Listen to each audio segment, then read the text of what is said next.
Olá, pessoal. Então, para quem está nos assistindo ou nos ouvindo, né? Estou mais uma vez aqui, hoje com a terceira edição do podcast, né? Baita Papo Café, com a Roberta Malaguês. E sempre o tema principal é mulheres e suas marcas, porque eu quero, né, direcionar todos os assuntos para nós mulheres, desde saúde, empreendedorismo, vida como um todo, né? E hoje eu convidei 2 psicólogas e uma psiquiatra para que a gente possa conversar sobre um assunto que hoje ele é solução para muitas coisas, mas também ele pode ser uma dor, né, para uma situação que hoje em dia a gente está vivendo, que são as redes sociais, né? Então eu vou, antes de tudo, convidar para que elas se apresentem, né? Mas a ideia é chamar uma psicóloga, né? Foi chamar uma psicóloga clínica para falar mais da questão clínica da coisa, né? Como que está se refletindo na saúde mental. Convidei outra psicóloga que é hoje em dia da área clínica, mas que atua bastante tempo e ainda atua, né, na parte de gestão, com líderes, gestores e colaboradores de empresas, né, a parte mais administrativa. E uma psiquiatra para que a gente possa, né, ver na situação crônica, né, não só aguda, que daí vai para uma psicóloga e ali é avaliado, né, e constatado problemas crônicos, problemas reais de saúde, que daqui a pouco precisa de medicamento, advindos, né, do esgotamento, do cansaço, que hoje as redes sociais podem ou não estar trazendo, né? Mas por quê? Porque a gente percebe que ela pode estar fazendo com que a gente se compare a muita coisa que a gente enxerga, e isso está refletindo para o nosso crescimento, né? Ou, às vezes, para o nosso esgotamento. A gente chegar num esgotamento a ponto de não querer mais ou de não conseguir ter uma produção ou ter uma vida saudável no modo geral, porque a gente está com aquilo o tempo inteiro nos provocando. E aí eu queria que a gente desenvolvesse. E antes de a gente entrar nos assuntos, que eu vou ter uma colinha aqui, que eu vou fazer perguntas específicas, que as gurias se apresentassem, né? E falassem por que aceitaram falar desse assunto, né? Pode ser tu, Isis. Então tá. Eu sou a Isis, sou psicóloga, sou formada há 10 anos. Trabalho especificamente com público feminino há 4 anos.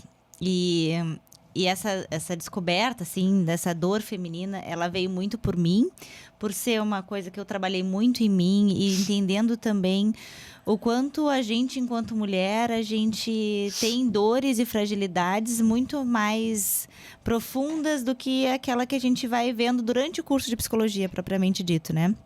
A gente vai entendendo que existem vários impactos sociais e culturais que empurram e impulsionam mulheres para locais que adoecem, e que muitas vezes são silenciados. A gente fica nesse lugar e a gente não consegue sair desse lugar por falta de apoio, por autocobrança, por autorrigidez, por não saber como ser independente. A gente não foi educada para isso, né? A gente não foi educada para ser independente, autossuficiente, administrar o nosso próprio dinheiro. Tem várias coisas aí que eu ajudo hoje mulheres a alcançar essa autonomia, né? Esse protagonismo, de sair desse lugar de submissão e entrar mais no lugar de empoderamento, de lutar mais por ela mesma, de ela saber que ela pode também escolher as coisas, que ela pode também direcionar sem tanto aquele peso da culpa, sem aquele peso de eu vou ser uma pessoa atrás das outras, porque vai se remar contra a maré, porque, querendo ou não, a gente como mulher ainda tem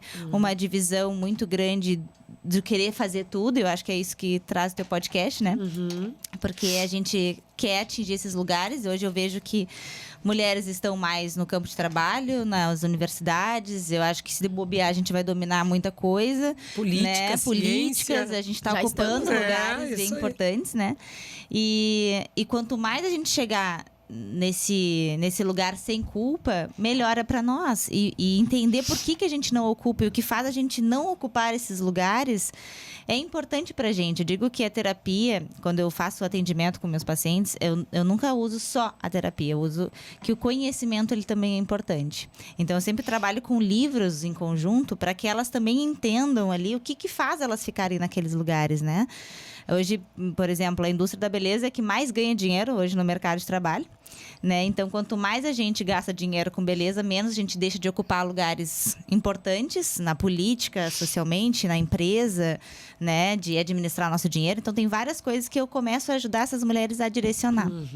Então, participar do teu podcast faz parte de um sentido da minha vida, né? Que é trazer essas mulheres para essa noção de autoconhecimento, de autoconsciência e autorresponsabilidade, onde elas saiam desse complexo de Cinderela, onde eu preciso de alguém para soltar no mundo, e eu descubro que eu posso sozinha, né? Eu consigo sozinha. Não vai ser difícil, não vai ser fácil, vai ser diferente. Vai ser diferente, né? Do que a gente está acostumado. Mas na medida que a gente pega o hábito, vai fluindo a coisa, né? E a gente não quer voltar mais. Aí depois que tu começa, tu não volta mais, né? Sim. Então, acho que a ideia do teu podcast, esse tema, ele é muito importante, né? Falar sobre as comparações é muito importante, porque não quer dizer que a gente chega lá, que a gente também não tá brigando com outros demônios da gente, né? As nossas sombras. E acho que debater sobre isso, trocar essa ideia com vocês vai ser muito importante. Espero trazer essa conscientização para muitas mulheres, que elas se identifiquem com o teu podcast, que elas escutem teu podcast, que seja conforto para as pessoas, né? Acho que é importante para nós, enquanto mulheres, não se sentirmos sozinhas nessas dores. Acho que essa é a parte mais fundamental, né? Saber que a dor existe, porém saber lidar com ela, né? Porque vai gerar um desconforto, né? Muito bem. Olá para quem nos acompanha no YouTube, né? Alberto, tem nas plataformas também, né? Então, muita satisfação estar aqui com vocês. Eu sou a Érica, eu sou psicóloga, sou administradora, tenho doutorado em administração também, sou a mamãe do Augusto. Fazíamos um papo aqui antes de começar off sobre as vidas e as semelhanças das mamães, né? Que acho que é uma outra dimensão que vai acabar desembocando nessa nossa conversa de hoje, né? E a mulher que é mãe, no meio do caminho. Mas vamos chegar lá. Então, também trabalho como psicóloga clínica. Também tenho um trânsito pela área da psicologia organizacional, como a Roberta falava no início. Achei muito importante, não só a oportunidade de a gente trocar uma ideia, mas de, mais uma vez, dar voz para essa ideia da rede social e do comparativo, né? Que acaba muito desembocando nisso que a Roberta trazia.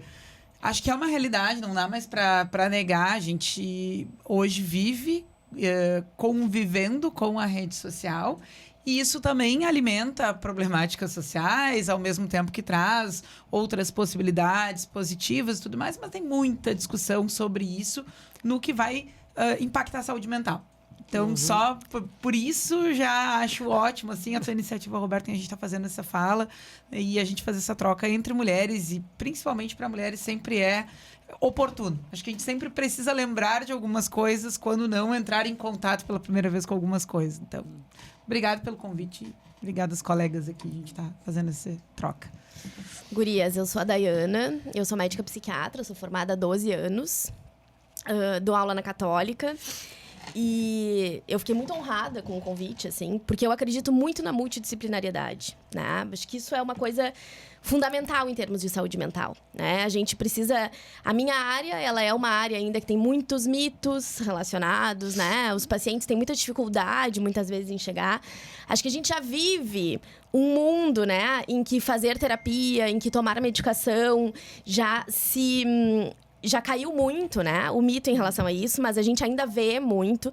Eu sempre brinco, né, com os meus pacientes, assim, quando eles chegam pra mim e falam: nossa, mas tão jovem tomando medicação, né? E eu sempre falo, que doença psiquiátrica é doença de jovem, né? Se a gente for pegar a epidemiologia, é isso, né? As doenças psiquiátricas abrem lá, né, na nossa fase inicial adulta. Então, o quanto é importante a gente também saber trabalhar, né, em todas as áreas. E isso que eu achei fundamental, assim, né, Roberta? Acho que a gente caminha num mundo multidisciplinar. Tá? Então, para mim, é um prazer estar aqui. Eu gosto muito de saúde feminina, assim como eu gosto muito de saúde sexual, né? Eu tô fazendo minha especialização em sexualidade. E acho que as redes sociais, elas vêm para o bem e para o mal, tá? Como qualquer coisa, e a gente tem que saber dosar isso, tá? Principalmente na vida da mulher, né? Que a gente tem 81 mil papéis, muitos dos quais talvez a gente não queira, né? Isso é uma coisa importante. Assim, hoje, antes da gente começar aqui, eu tava vendo um memezinho, né? E o homem que chega em casa com a casa bem arrumada, né? Com a mulher limpa, os filhos limpos. é o homem que contratou uma diarista. e acho que isso é muito importante da gente trazer também, né? Sim. Como nós estamos nos colocando e como a nossa saúde mental importa nesse momento. Tá? O quanto a nossa busca por saúde mental é muito necessária, né? Eu também sou mãe, né? Eu sou mãe da Helena, que tem 4 anos e que mudou completamente a minha vida, inclusive a minha vida profissional, tá? E que, de certa forma, impacta. A grande questão é como que isso vai virar uma doença e como que isso não vai virar. Tá? Então, o meu objetivo aqui é pra gente conversar um pouquinho também onde estão as doenças no meio desse mundo, né? Bom, então, obrigada, né? Mais uma vez, obrigada. Agradecer por vocês 3 estarem aqui comigo e fazer uma soma, né, de opiniões, de experiências e, né, que a gente possa conseguir chegar, né, em todas elas, ou em quem está nos assistindo, com a expectativa disso, de provocar uma autoavaliação, né, provocar o amadurecimento a partir dessa avaliação do que a gente quer para nós, para a gente poder, a partir de uma rede social, se inspirar numa outra colega, numa outra carreira, que seja, para a gente crescer para aquilo que a gente quer e não que sufoque, né? Então, como a Érica falou, a gente não vai deixar de viver isso e cada vez mais, né? Porque vem um outro aplicativo, então a gente só entra dentro das redes sociais e isso cada vez tende a ser mais e mais e mais. Então, eu acho que o assunto hoje é isso, é a gente provocar de eu parar e eu vou, né? O que eu quero para mim? O que eu vou enxergar, o que vai somar, o que está demais e se eu já estou em alguma situação mais grave de saúde. Então, só para resumir, assim, que eu não me apresentei de fato, né? Eu sou profissional de educação física, né? Eu trabalho já mais de 20 anos na área, mas 13 com emagrecimento. E cada vez mais eu percebo que as pessoas têm utilizado a comida como forma de comer os sentimentos, que a gente diz, né? E aí eu venho percebendo isso, até por isso que eu quero ressaltar esse tema, né?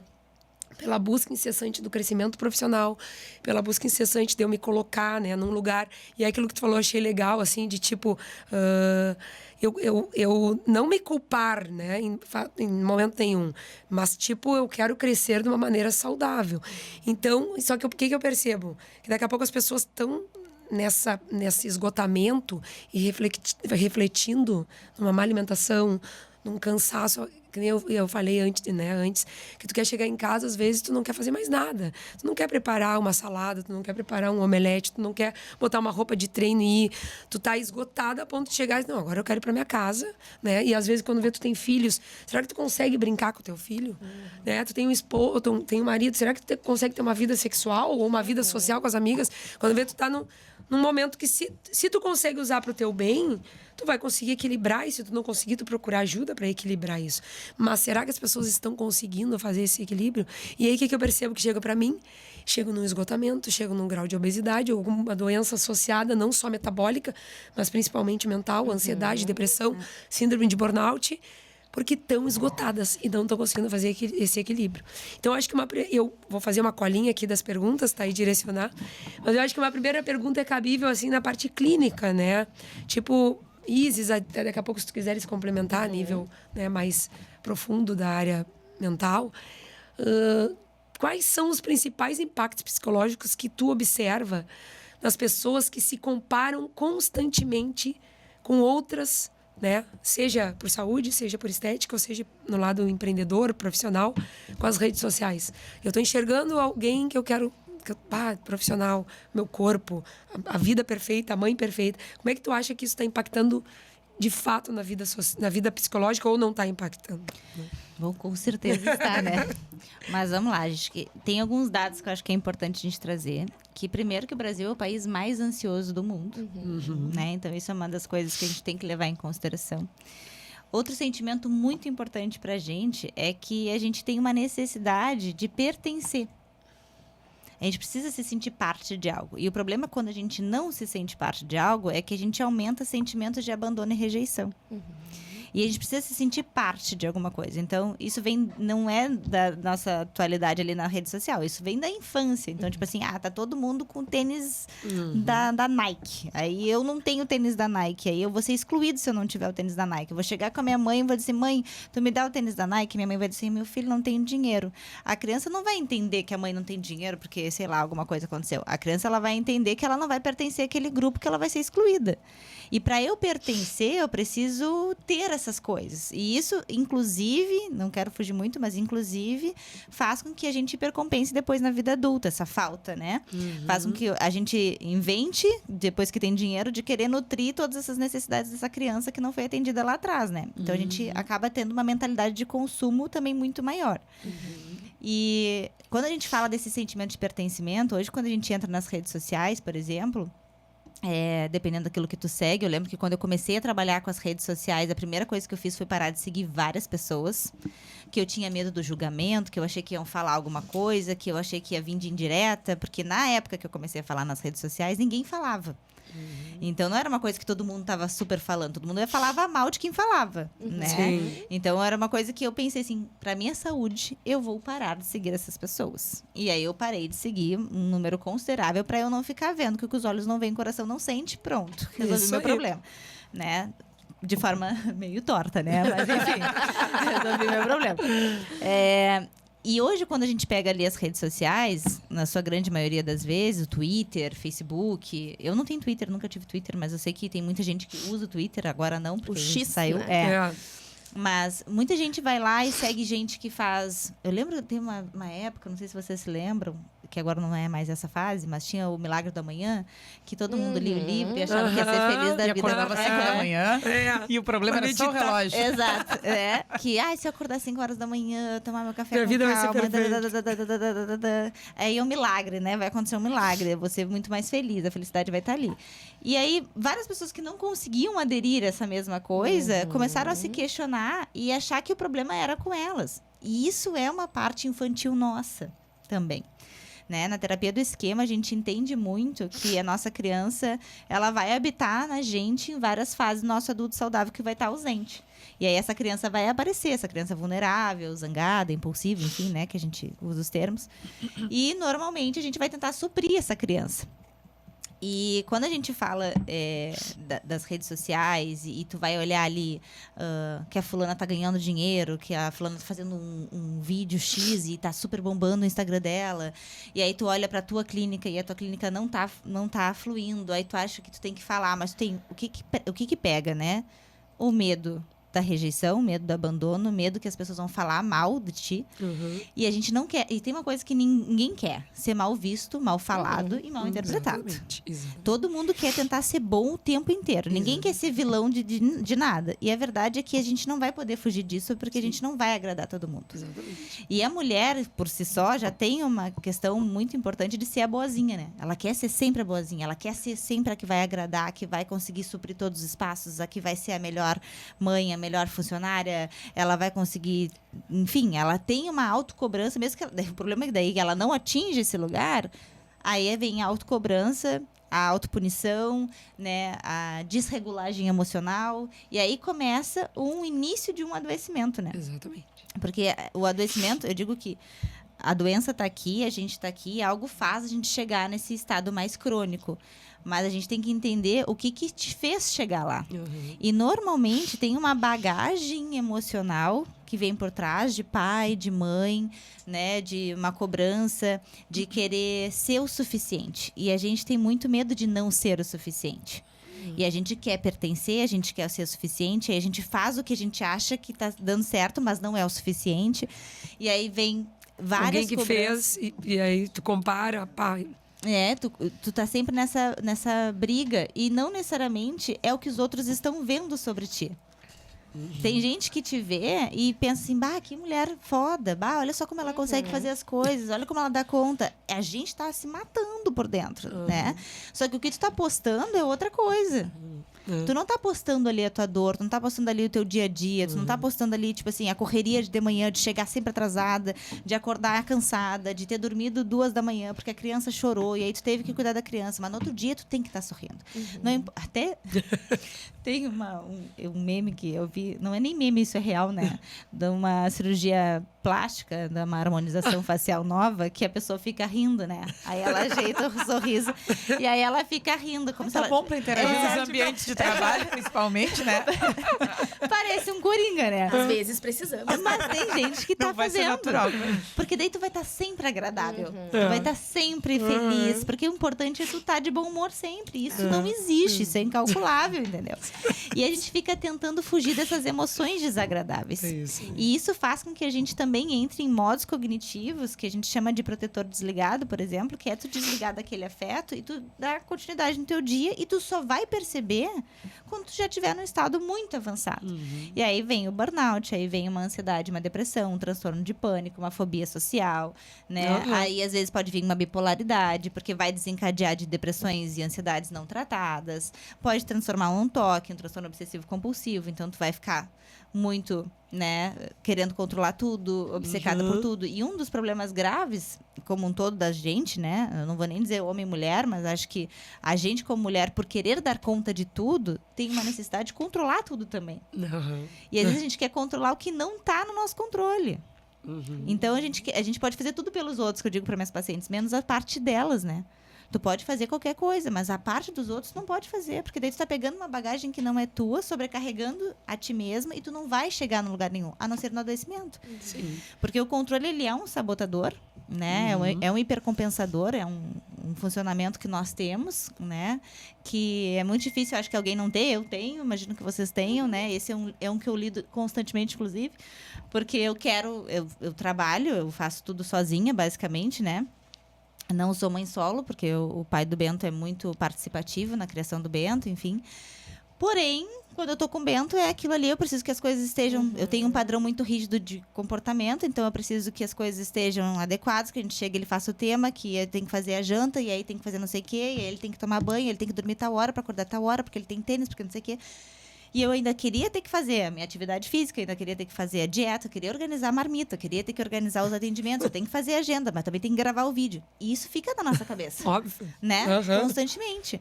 Né? Eu até fiz um curso de gerenciamento de tempo para eu aprender a não adoecer. Né? Em relação a isso.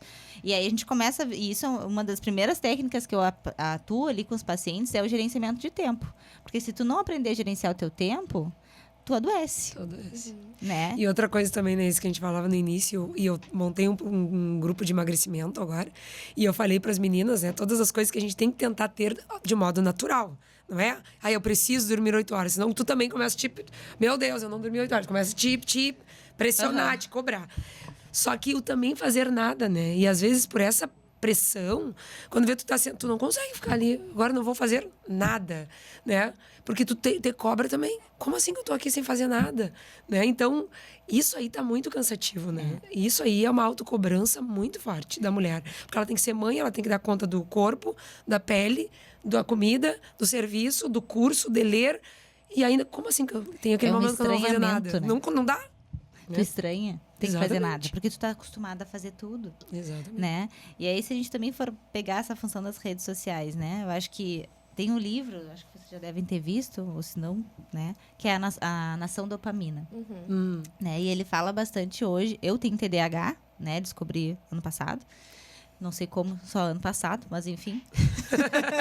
Tu hipercompensou. Tu hipercompensou a vida inteira. Né? E agora a gente também está passando por um processo de avaliação para ver altas habilidades, né? Como um outro diagnóstico. Que complementaria outras coisas, não mudaria o tratamento, porém mudaria meu autoconhecimento e eu saber mais como é que eu funciono. Né? E com o TDAH, eu sempre me cobrei muito. Porque eu estava sempre atrasada. Sempre. Eu tô sempre atrasada. Isso nada mudou. Mesmo que eu tome Venvance antes de levantar para eu não atrasar. Sim. Né? Já trabalhando o atraso, né? Ainda existiam coisas ali que eu me cobrava muito porque eu queria controlar. Na minha cabeça tudo estava fluindo, mas na prática não estava acontecendo. Né? E claro que hoje com o tratamento melhorou 1000%, mas não só o medicamentoso, mas o que eu mesmo criei para mim, para dar certo, e o gerenciamento de tempo foi um deles. Porque quando a gente aprende a dividir as nossas tarefas, de o que é importante, o que é urgente na nossa vida, o que está atrasado, como a gente vai procrastinar, o que eu preciso fazer, fica mais fácil. O problema é que quando a gente entra ali, tem até um meme que eu vi esses dias, eu compartilhei nos melhores amigos, que era assim, não seria tão mais fácil a gente conseguisse acordar? Eu só queria que a gente pudesse meditar, fazer a marmita, não sei o quê, trabalhar, ganhar não sei quantos, ser uma boa mãe, não sei o quê, é pedir muito, fazer atividade física, tipo assim... E a gente entra numa mentalidade de que a gente tem que fazer essas coisas, né? E que o fazer nada, ele é algo estranho, ele é algo improdutivo. Ele ainda ontem estava falando com uma paciente, segunda-feira, falando com uma paciente que ela disse que a empresa não faz uma reunião que precisa ser feito para ajustes, porque vai levar uma tarde, e é uma tarde não trabalhada. Então, são ajustes que a empresa precisa para trabalhar melhor o resto da semana, porém, ela não faz porque perderia dinheiro. Eles precisam estar produzindo. Então, a reunião não é uma produção. A organização não é uma produção. Né? Então, a gente precisa estar trabalhando. A gente é uma máquina. A gente precisa estar sempre produzindo. Né? Eu tinha muita dificuldade de parar, né? De fazer nada. Eu lembro que quando a minha psiquiatra me deu alta do antidepressivo, ela falou que a condição era eu achasse alguma coisa que eu gostasse de fazer. E eu, tá bem. O que eu gosto de fazer que não seja trabalhar? Porque, basicamente, eu amo tanto trabalhar e estudar que, para mim, isso era o meu lazer. Eu não conseguia pensar em outro lazer. Sim. Até com o meu financeiro. Ele disse, o que tu gastou com lazer? Tá ali o beach tennis, que eu incluí como meu novo obsessor, né? E os estudos. Tipo assim, eu não sei outra coisa. Para mim é muito difícil eu conseguir pensar em outra coisa que seja pro meu lazer. Aí eu botei minha cuca pra pensar e disse, tá, quem sabe... Eu não consigo assistir uma série. Pra mim é muito difícil assistir, ficar ali vendo uma série. Mas brincar com o Bento, pra mim, é uma alegria. E é o que eu digo, às vezes não é a quantidade de tempo, mas a qualidade do tempo. E se eu estiver bem emocionalmente, eu vou conseguir suprir esses lugares. E tu vai estar ali. E eu vou estar ali. Naquele momento. E ali, desde o ano passado, foi quando eu acabei abrindo mão um pouco de estar tão presente nas redes sociais. E chamar alguém... Eu já sempre tive uma pessoa que fizesse as coisas pra mim, mas eu fui abrindo mão desse lugar porque isso estava me esgotando muito. Não é sobre eu consumir a rede. Ela estava me consumindo, né? E eu estava ali querendo produzir. Não estou fazendo um post sobre isso. Não estou fazendo alguma coisa sobre isso. E não fazer nada, para mim, estava sendo penoso demais. Né? E isso não é uma demanda minha. Isso é uma demanda que, hoje em dia, parece que tu tem que estar sempre fazendo alguma coisa para provar algo para alguém, né? Para quem que a gente tem que estar provando, eu não sei. Mas isso vai te adoecendo. Mas que o ideal é tu provar para ti. Que é aí que eu quero entrar, né, para as pessoas. Não é não fazer, mas é para ti, né? Não é não produzir. Vou fazer uma ação agora para vender um programa de emagrecimento. Para quem que eu quero? Bom, para me expor no emagrecimento, beleza. Mas vai refletir também aonde? Porque vai me dar um financeiro junto, né? Para que eu quero esse financeiro? Aí eu posso me envolver, talvez de uma maneira mais árdua, que nem eu me envolvi, fiquei uma semana e faz isso. Tá, mas aí eu tenho 2 propósitos. Eu vou ajudar alguém que vai me satisfazer meu ego profissional, vou conseguir dar mão para alguém que precisa de mim. Vou colher um financeiro para dizer, pô, esse dinheiro é para eu fazer uma viagem top. Bom, agora não sem, porque tá tudo a produção sem ele nem beira. Tipo, eu quero. Eu produzo, tá, mas para colher para quem?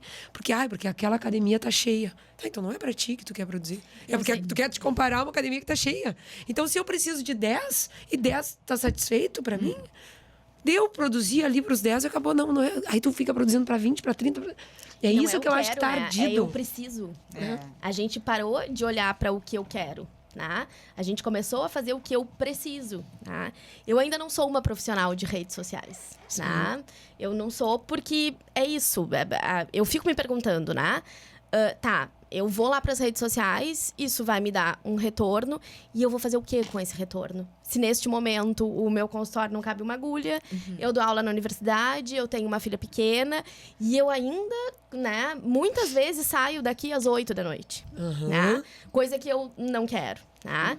Então, eu também fico pensando nisso, assim. A gente tem que entender qual é o propósito disso, né? Só porque todo mundo tá, porque é importante, porque a gente tem que, né? E as redes sociais nos trouxeram um pouco isso, assim, né? Se tu não tá nas redes sociais, também parece que... Tu não é ninguém. Tu não tá ali.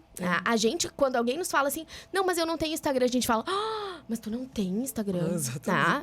Até o pessoal mesmo, assim, né? Ou até mesmo o WhatsApp. E também tem uma coisa importante, né, gurias? Que a pandemia nos trouxe as redes sociais de uma forma que a gente perdeu limites, né? As redes sociais pararam de ser algo limitado, né? Hoje em dia a gente manda... Eu recebo no celular do meu consultório as pessoas querendo marcar uma consulta às 2h, tá? Tá, como assim? É um telefone comercial. E a gente em que não momento? tem horário também. Exato. Né? Então, assim, a gente acaba... Eu tive uma situação que uma vez, numa sexta-feira, às 10h, eu tava no grupo dos meus colegas da universidade e a gente debatendo coisas, até que eu me dei conta, tá, mas eu não tô sendo paga pra trabalhar esse horário. Né? Eu tô... É 10h numa sexta-feira. Né? Então, não, e pra estar com a família, pra estar, né, no momento as teu. As redes sociais também nos trouxeram. E isso é uma coisa que eu tento trabalhar muito com os meus pacientes, assim, né? Tu queres ou tu precisa? Né? Eu preciso fazer isso ou eu consigo fazer isso, né? Acho que essas perguntas são importantes também da gente trazer, assim, né? O que eu consigo fazer nesse momento? Mas eu deveria. Não. O que tu consegue? Tá? Porque senão a gente fica com isso, assim, dever, ok, a gente deveria acordar às 5h, fazer o exercício físico, produzir um horror durante o dia, ser mega feliz, né? Não esquecer o lanche do filho na escola, né? E aí tá tudo lindo, maravilhoso. Tá, mas... Né? E aí, quando não acontece uma coisa dessa, tu te frustra. Até porque, assim, tu pode conseguir, Roberta, mas eu posso não conseguir. Né? E tu pode conseguir pagando o teu preço, que talvez não seja um preço que eu quero pagar. Exatamente. Né? Então, a gente vê muito isso também da rede social nos trazendo, né? Eu preciso fazer isso, né? Eu preciso estar né, ali, eu preciso ter o preenchimento e eu preciso, né, ter a barriga tanquinho 2 meses depois do meu parto. Tá?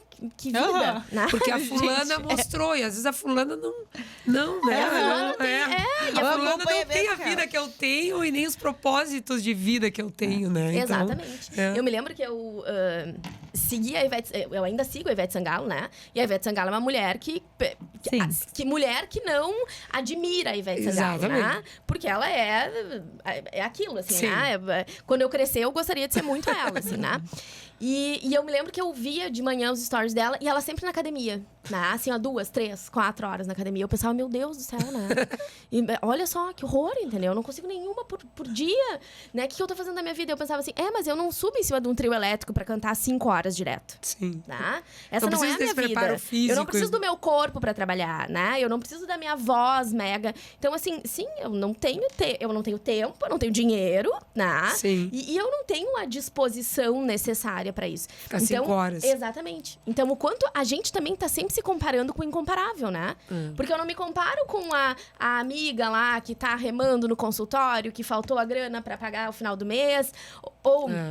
que tá com os filhos no colégio, que não consegue viajar, ou que foi viajar. Não, né? Eu tô lá me comparando com a Virgínia, que tá construindo uma casa, e eu não tenho essa casa. Eu acho que tu te inspirar naquilo que tá dentro das tuas possibilidades também, né? Pra tu ser melhor. Porque eu acho assim, eu não vou conseguir malhar 5 horas, né?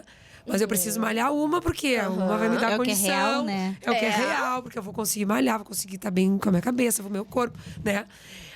Mas agora, pra puxar a Érica até, eu achei legal. Comentar só dentro pra gente não perder o gancho, né? E acho que quando a gente para e começa a refletir sobre isso, tem coisas que merecem ser olhadas com uma lupa. Este comparativo está a serviço de quê? Sim. Como é que eu chego no comparativo? Por que eu só funciono a partir do comparativo? Por que eu só me motivo a partir do comparativo? Exatamente. Né? E às vezes é uma resposta em que a gente não chega, por exemplo, fora de um processo de psicoterapia ou de alguma outra intervenção, porque a gente não acessa sozinho.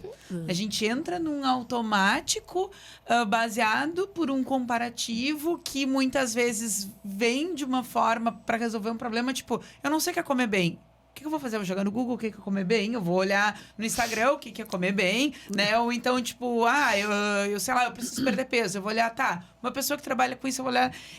surge de uma forma meio inocente. Eu vou economizar o meu tempo para entender o que quem eu admiro faz. Exatamente. Tá? sair dessa cilada exige um grau de olhar para si muito complexo. Porque o comparativo que vale é o meu comigo. É o que eu não consigo comparado com o que eu consigo ser em uma perspectiva mais realista, né? Porém, quando tá tudo muito misturado e quando a gente tá nesse modo que a Isis descrevia, né? Não, e aí é estudar, é o filho, é o trabalho, a gente não dá 2 passos para trás e não silencia isso para separar. E quando a gente vai olhar, tem tanto barulho na nossa mente, vamos botar assim entre aspas, que a gente não separa mais.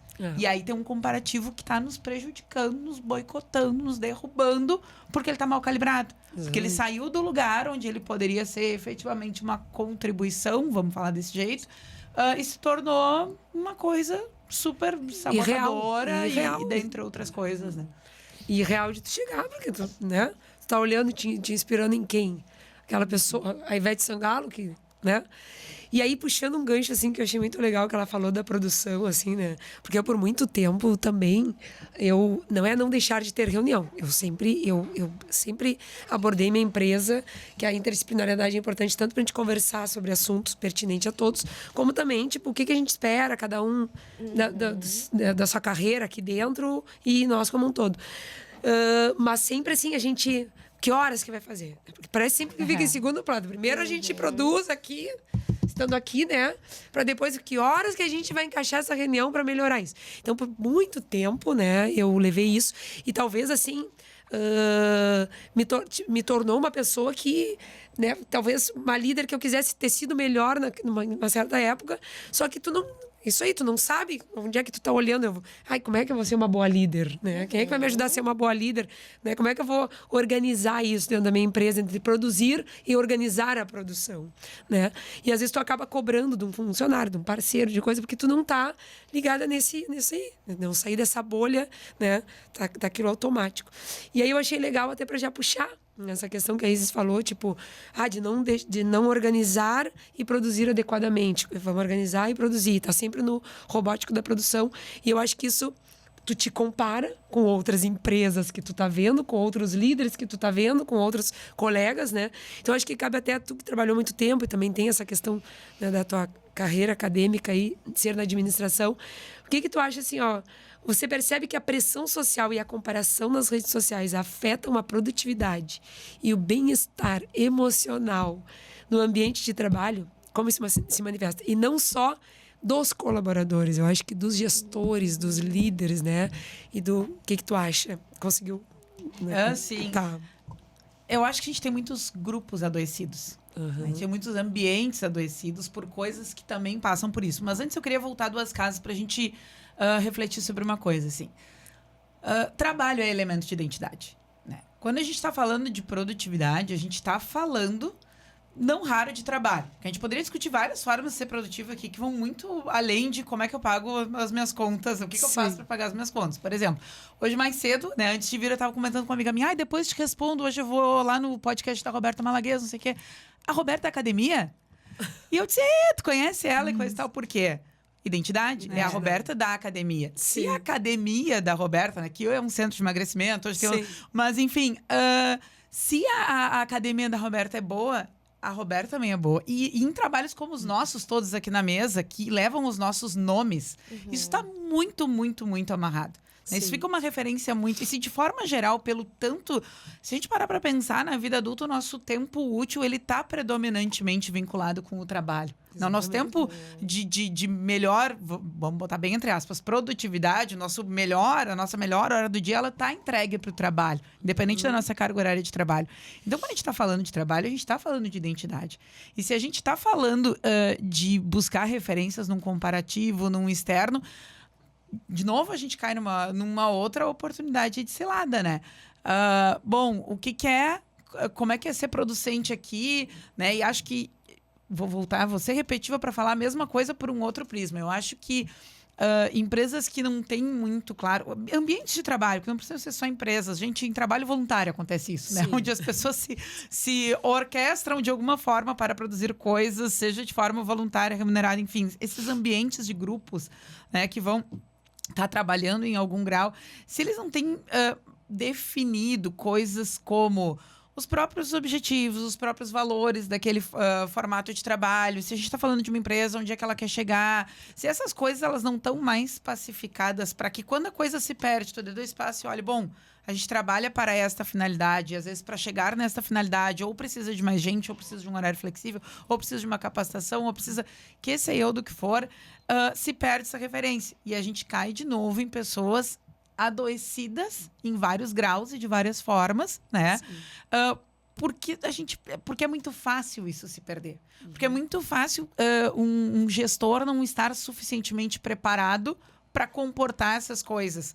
Esse comparativo que a gente falava aqui da rede social, quando a pessoa sentou na sua mesinha para trabalhar, não ficou lá no carro dela, na casa dela, no celular dela, ficou aqui. Sim. Veio com ela para cá. Veio da forma como ela vai participar ou não de uma reunião no horário de trabalho ou não. Sim. E por aí vai. Então, e eu acho que às vezes tem um papel que fica meio delicado para gestores aí, que é tipo meio que ter que fazer essa ponte entre o que a empresa está pedindo das pessoas e o que as pessoas conseguem performar para atender aquilo da empresa, fazer esse encontro de objetivos, o que a pessoa vai buscar quando ela escolhe aquele lugar para trabalhar e o que a empresa vai oferecer para as pessoas que estão indo lá, né, construir essas carreiras. Então, também é um outro lugar onde essa descompensação que a gente conversa aqui se manifesta nos ambientes de trabalho, né? Sabe que eu até vou pegar aqui um parênteses, porque isso é uma coisa que eu trabalho bastante no consultório e até uma das caixinhas de perguntas de ontem, né, do Instagram. Quando tu fala, assim, né, de que, por exemplo, tu é educadora física, mas tu também é empresária.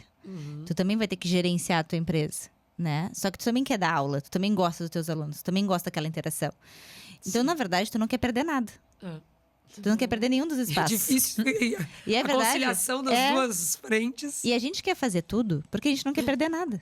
A gente não quer passar pelo processo de ter que abrir mão. Porque às vezes quando tu abre uma empresa, a única coisa que tu não vai ser a profissão que tu fez. Por exemplo, eu sou psicóloga, eu adoro clinicar. Eu não sei administrar. Eu não sei fazer vídeo de rede social. Eu não sei trabalhar com marketing. Eu preciso aprender isso. Só que se eu tiver tempo para aprender isso, se tiver que tirar um tempo para fazer isso, eu vou abrir mão de fazer a parte clínica.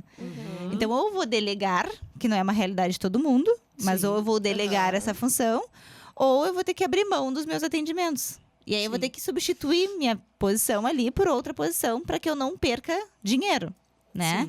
E ninguém quer perder nada. E acho que na vida, a dor das pessoas, da comparação, é porque para tu ter algo, tu tem que perder algo. Para um sim, é outro não. E a gente não quer abrir mão desses lugares, né? A gente quer ser uma ótima mãe, a gente quer ser uma ótima profissional, a gente quer ter o corpo em dia, a gente quer emagrecer, a gente quer. Só que a gente não sabe, tipo assim, até quando tu te compara ali nas redes sociais, Tu tá pegando uma régua de uma pessoa que tem essa possibilidade. Por exemplo, a Ivete Sangalo. Ela pode fazer esse monte de coisa, entendeu? Sim. A gente não pega o que é possível para nós. A gente não organiza conforme a nossa realidade. A gente vive uma idealização. A gente vive uma ideia de que se alguém faz, então é possível. Então é eu que sou desorganizada. Não é... A gente tem uma ideia... Que o controle, né? Que a gente acha que se as coisas estão fora do controle é porque a gente é descontrolada.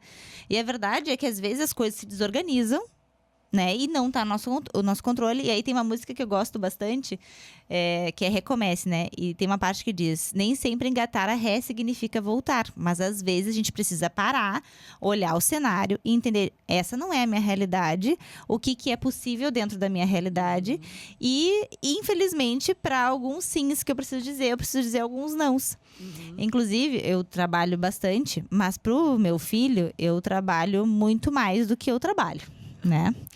E o pai do Bento, ele é concursado, então ele tem uma realidade de horas totalmente diferente da minha.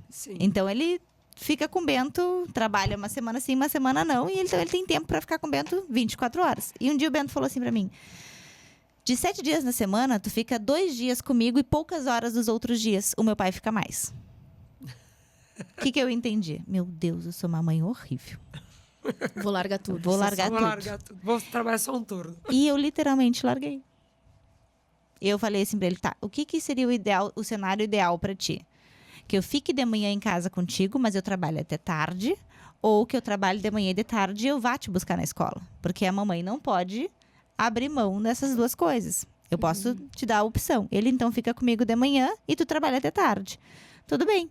Só que de manhã eu também usava pra fazer atividade física. De manhã eu também usava pra fazer as minhas coisas. E aí ele me acompanhava às vezes. Só que agora ele também faz as coisas dele. E ele também quer a mãe ali. E aí eu pensei, pô, vou parar. Vou abrir mão disso agora, nesse momento, para eu poder reorganizar. Só que isso é muito tempo de pensando e terapia, e tu pontuando que eu vou ter que abrir mão de alguma coisa para reorganizar isso. E a maioria das vezes a gente não quer abrir mão, a gente não quer perder. Sabe? A gente não quer perder nem o que é ruim, muitas vezes. Tu tá num emprego horrível, mas tu não quer abrir mão. Tu sabe que é ruim, mas ele é estável. Sei lá, tu acha alguma solução, alguma coisa. Tá ruim, mas a gente tem medo da mudança. Então, a gente quer aderir àquilo que tá ruim, e aí acrescentando o que tá bom, aos pouquinhos. Só que daí não tem emocional que aguente, porque tu não vai dar conta emocionalmente de fazer essas duas coisas. Sim. Aí tu vai te queixar de falta de tempo, tu vai te estressar em casa, tu vai baixar teu nível de tolerância, tu vai aumentar a tua impaciência, tu vai brigar mais, tu vai estar mais irritada. Aí as pessoas vão dizer coisas sobre ti, e aí vem o adoecimento. Exatamente. Que eu acho que agora é bem cabível com a pergunta que vai vir agora, né? Que aí vai direto para a doutora, né? Falando. Então, quais são os sinais de alerta? Porque, tipo, é isso aí. Tu vai fazendo um somatório, né, na tua vida, e que tu vai achando normal. Eu tenho uma insônia aqui, eu tá irritada ali, né? Porque tu não quer dizer os nãos, né? E aí tu vai... Eu achei muito legal isso que tu falou. Tu vai deixando que talvez esteja te sobrecarregando para colocar coisas para dizer assim, eu vou tentar, porque daqui a pouco isso daqui eu vou eliminando, né? Que nem eu digo de quando tu tem uma casa. Eu vou comprar os potes novos porque esses aqui tão ruim. Mas por que tu botou os potes velhos fora? Sim. Porque tu não tem... porque aquele ali que tu consiga congelar melhor, porque vai que tu congela e o pote quebra, tu não vai quebrar um novo. Tô dando um exemplo bem superficial, mas que casa, porque tu, em vez de pegar aquilo, agora minha vida não tá legal assim, eu incluí isso aqui. Então agora começa, bota o que não faz bem fora. Só que aí tu não consegue. E aí tu tem o bom, tu tem o ruim, tu tem o que tá se sobrecarregando, tu tem o suave, tá tudo ali. E aí isso aí vai te adoecendo. Só que às vezes vai te adoecendo com sinais de alerta. Que tipo, é uma insônia. Agora eu acho que tu pode me responder. Mas com sinais de alerta. Que ainda é agudo, né? É uma insônia, é uma irritação, é uma falta de disposição. E aí tu vai suprindo com que, não, só preciso descansar. Aí, marido, vai viajar que eu preciso ficar aqui. O filho, vai ficar 2 horas com o coleguinha. E aí, só que isso são sinais, apenas sinais. Só que daqui a pouco os sinais vão fazendo um somatório que vão levar a problemas de saúde geral. No meu caso, leva a tu comer demais, aí leva uma pressão, leva uma diabetes, leva problema articular, porque é inflamatório, né? Uma obesidade.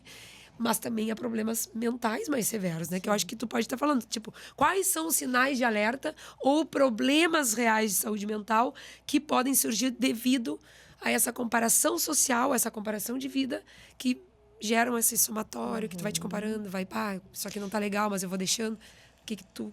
Eu acho que tem uma coisa importante, assim, né, Roberta? Primeiro que, assim, pra gente desenvolver uma doença psiquiátrica, não basta a gente ter o externo, né? As doenças psiquiátricas, elas são multifatoriais, né? E a gente tem que ter o componente genético, né? A gente tem que ter tudo isso também, assim. Porque se a gente fizer links diretos, né? A sobrecarga causa doença mental... 99% da população está doente, né? Sim. Tudo bem que nós temos taxas bastante elevadas, né? Como a Isis falou, o Brasil, né, é o país mais ansioso do mundo. Quando eu estava lá na faculdade, né, em 2022, a depressão seria a doença mais incapacitante do mundo. Né? Isso em 2020 ela já era.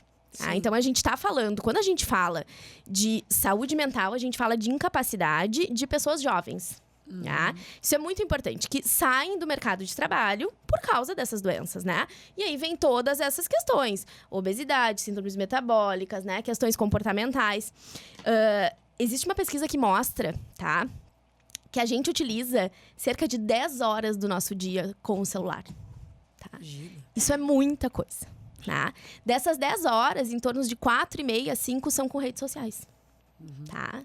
Vamos pensar que a gente fica, sei lá, 14 horas acordado, tá? Só 4 horas a gente não tá longe do dispositivo. Imagina. Em que momento que é isso?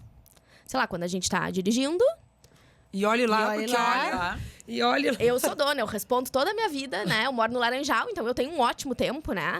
Até que eu cause alguma coisa, assim. Sou um péssimo exemplo, inclusive, né? Mas, então, assim, é muito importante a gente trazer isso, assim, tá? Os sinais que a gente pode ver a gente precisa entender nas questões fisiológicas e as patológicas, né? A ansiedade, por exemplo, tá? Nós somos seres ansiosos, né? Sim. E a ansiedade é algo que nos protege. Sim. Tá? Eu preciso ficar ansiosa para vir aqui conversar com vocês, porque isso vai fazer com que eu pense no que eu vou falar, né? E aí? E elas não me conhecem. E será que vão gostar de mim? Será que não vão gostar? Isso é protetor, né? Sim. Vai fazer com que eu chegue aqui, com que, de certa forma, né? Eu consiga me portar de uma forma que eu acho importante. A gente vai se moldando conforme as nossas ansiedades. Sim. A grande questão a gente entra numa era de ansiedade patológica, importante, porque a gente também não tolera mais frustrações. Então, acho que isso é muito importante, né? O imediatismo que a gente vive um mundo imediato, né? Eu brinco, eu tenho 2 enteados, né? E tenho a minha filha. Então, lá em casa, nós somos uma família de muitas pessoas, né? Porque são 5 pessoas, 4 cachorros. E na minha casa é um local que tu nunca tá sozinho, né? E isso, às vezes, é meio angustiante, assim. Porque eu só quero sentar no sofá e entrar na minha caixa do nada. Sim. E aí, eu sento no sofá, se não vem um filho, vem um cachorro, né? Então, assim, chega um momento que tu, assim, não, só um pouquinho. Onde tá o meu momento, né? Eu só quero ficar na minha casa. E aí, eu brinco muito, né? Com o Léo e o Arthur, que são mais velhos. Quando eu queria passar uma fase do videogame lá na minha adolescência, eu tinha que passar a noite inteira jogando, né? E mesmo assim, às vezes não dava. Esses dias eu cheguei com um cubo mágico, tá? Em 10 minutos o Leonardo resolveu. E eu falei, não pode. Tá, tu é um guri inteligente, mas não é pra tanto. 10 minutos resolver um cubo mágico. Passei minha vida inteira tentando resolver isso. 39 anos, nunca consegui resolver. E aí ele, não, é que eu vi um tutorial do YouTube. Ah, é. Isso mesmo. Isso é desesperador. Desesperador. Tá? Porque, de certa forma, as pessoas elas não se desafiam mais. Não. Tá? A gente não se desafia mais fazer um bolo e errar. Né? Porque tá lá no YouTube. Então, acho que os sinais de alerta são exatamente isso, assim. Como o nosso comportamento tá, né? Ok, eu sempre fui lá, eu trabalhei, fiquei mais disposta, consegui atender meus pacientes, consegui dar aula pros meus alunos. Tá, tô cansada, porque ok. Outra coisa eu não aguento mais. Eu tô começando a ficar irritada com coisas que eu não me irrito. Tá? Tudo tá me irritando, os pacientes estão me irritando, os alunos estão me irritando, a minha família tá me irritando. Opa! Tá? Tem alguma coisa A gente precisa dar uma olhadinha nessa irritabilidade, né? Da mesma forma que é isso. Eu não tenho mais vontade de sair da minha cama. Eu só saio por obrigação. Isso é diferente da preguiça que a gente sente, né? Hoje de manhã tava friozinho, tava uma delícia ficar na cama, né? Mas tá ok, a gente vai lá e faz as nossas coisas, né? Não, eu não consigo mais sair. Eu saio de casa, eu trabalho e eu volto pra minha cama, né? Eu comecei a me isolar dos meus amigos. Eu mantenho só... Eu já não tenho mais muita energia, né? Os pacientes vêm com isso, assim. A minha energia tá se dissipando, tá se acabando, tá? Então, essas coisas são muito importantes. Mas qual é o grande problema? O grande problema é que os pacientes vêm pro tratamento psiquiátrico, principalmente. A medicação vai resolver uma parte, né? Eu gosto muito de pensar que o cérebro é uma sala muito suja e desorganizada. Tá? A medicação limpa essa sala, né? Vai limpar o chão, vai limpar os vidros, vai limpar a mesa, mas a medicação não vai organizar. Né? O que organiza é a psicoterapia, é a questão comportamental, né? O exercício físico vai entrar como uma parte importantíssima do tratamento, a boa alimentação, boas horas de sono, tudo isso. Porque se a gente pensa, não, agora eu tô tomando um antidepressivo, tá tudo bem, tá? E aí isso não resolve. E aí o tratamento não funciona. E aí eu saio do tratamento psiquiátrico. Aí a terapia também não funciona, porque só um pouquinho, todas as vezes eu saio super triste da minha terapia.